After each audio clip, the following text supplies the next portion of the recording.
اعلان کہتے ہیں ہماری لڑائی فرقہ پرستی کرنے والوں سے نہیں ہے. دنیا ہے، ملک ہے جس کے اندر 1.5 ارب لوگ رہتے ہیں. ذہنوں کے اوپر کس کے پابندی لگائی جا سکتی ہے؟ گورنمنٹ نہیں لگا سکتی، ہم کیا لگائیں گے؟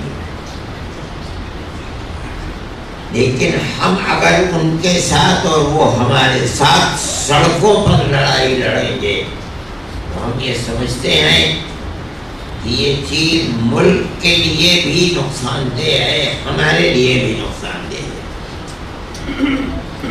ہم ملک کی آزادی کے بعد سے آج تک حکومت سے لڑتے ہیں جو اس فرقہ پرست ذہنیت اور طاقت کو کھلا میدان دیتے ہیں. انہیں اگر چور کے ہاتھ کو پکڑنا ہے نہیں پکڑتے، انہیں اگر قاتل کو قتل کی سزا دینی ہے نہیں دیتے. ان کو اگر مسلمان کی مخالفت اور بے عزت کرنا ہوتا ہے گورنمنٹ اس میں تساہل برتتی ہے، نہیں کرتی.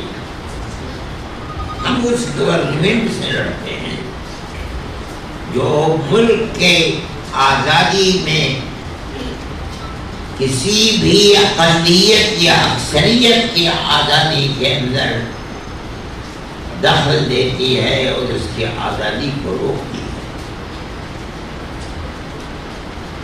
ملک کی آزادی سے لے کر آج تک جمعیت علماء کا کردار یہی رہا ہے. ہو سکتا ہے کہ آپ میں سے کسی کو اس کے اندر کچھ خدشہ ہو، مگر میں آپ کو بتاتا ہوں تاکہ آپ کا ذہن صاف ہو جائے. آج مسئلہ ہے مثال کے طریقے پر آسام میں مسلمان کی بربادی کا. آسام کا چیف منسٹر اس نے یہ چاہا کہ سارے ہندوستان سے الگ، چاہے وہ دلی کی گورنمنٹ ہو چاہے آسام کی صوبائی گورنمنٹ ہو، سب نے مل کر یہ طے کیا ہے کہ بنگلہ دیش کی جنگ کے بعد، مشرقی پاکستان کی جنگ کے بعد، جب ادھر اور ادھر ٹھہراؤ آ گیا اور اندرا جی کی پالیسی کے مطابق کانگریس پاکستان کے ٹکڑے ہو گئے، تو بیٹھ کر کے طے کیا کہ سارے ہندوستان میں ہندوستانی ہونے کی بنیاد سب سے پہلی مردم شماری سن 51 کی ہوگی. لیکن آسام کے اندر یہاں آسامی ہونے کی بنیاد سن 71 ہوگی. بنگلہ دیش بن گیا، پاکستان کو نقصان پہنچا دیا، ٹکڑے ہو گئے پاکستان کے. اب چیف منسٹر تو اس گھرانے اور اس خاندان کا فرد ہے کہ جس نے روٹیاں توڑی ہیں ہمیشہ کانگریس کی، لیکن ذہن دماغ RSS کا تھا جو کانگریس کی اس پالیسی اور دستور کے خلاف اس نے آسام میں آگ لگا رکھی. یہ پالیسی ہے گورنمنٹ کی، ہم گورنمنٹ سے لڑتے ہیں، ہم پھر لڑیں گے اور ہم لڑتے چلے آئے ہیں. یہ ذہنیت مسلمان کو تباہ و برباد کرنے کے لیے سب سے پہلے کوئی کیس ہم گئے سپریم کورٹ کے اندر ایک ایسی صورت تھی جس سے 48 لاکھ ہندو اور مسلمان متاثر ہو رہے تھے، متاثر اور برباد ہو رہے تھے۔ یہ بھی مسئلہ تھا کہ تقریباً 27 لاکھ مسلمان اور 25 لاکھ ہندو عورتیں جن کے نکاح ہوئے ہیں اور بیاہ کر جہاں ان کے ماں باپ کو ہندو نیشنلٹی، ملک کی مسلم نیشنلٹی ملی ہوئی تھی، یہ عورت شادی بیاہ کر کے کہیں دوسری جگہ چلی گئی تو وہاں کے پردھان اس بنیاد کے اوپر کہ ان کے ماں باپ آسانیاں ہیں ان کو نیشنلٹی کے سرٹیفکیٹ دیا کرتے تھے، اس کے خلاف وہ بڑی ہو گیا تھا۔ فرقہ ذہنیت اتنی مضبوط تھی کہ اس نے گورنمنٹ کو کھڑا کر دیا۔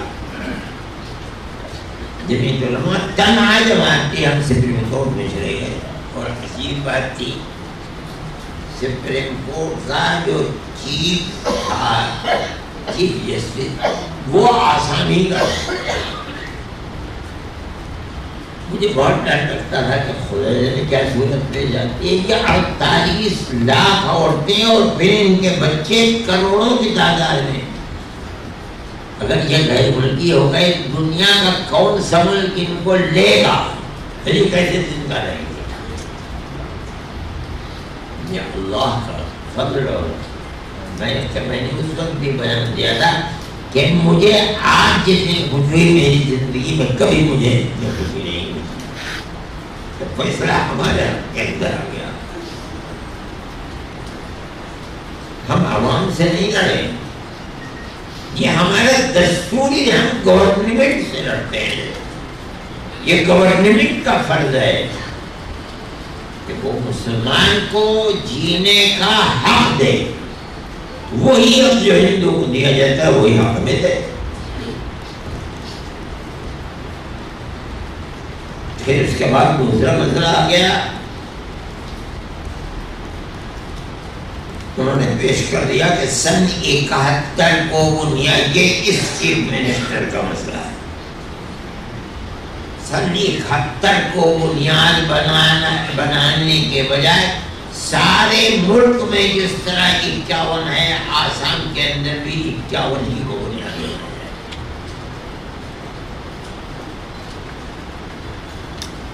اگر 51 بنیاد بن جائے تو لاکھوں میں نہیں کروڑوں کے اندر مسلمان تباہ ہو کر کے رہ جائے گا، نہ وہ بنگلہ دیش کا رہے گا، جا نہیں سکتا ہے، نہیں ہندوستان۔ جس طرح فلسطین کی زندگی نہ انہیں ووٹ دینے کا حق ہے، نہ گورنمنٹ کی ملازمت حاصل کرنے کا حق ہے، وہی زندگی آسام کے اندر مسلمان کی بن جاتی ہے۔ جماعت تنہا وہ جماعت ہے جو سپریم کورٹ کے اندر گئی اور ہم نے جا کر کے مقدمہ کیا۔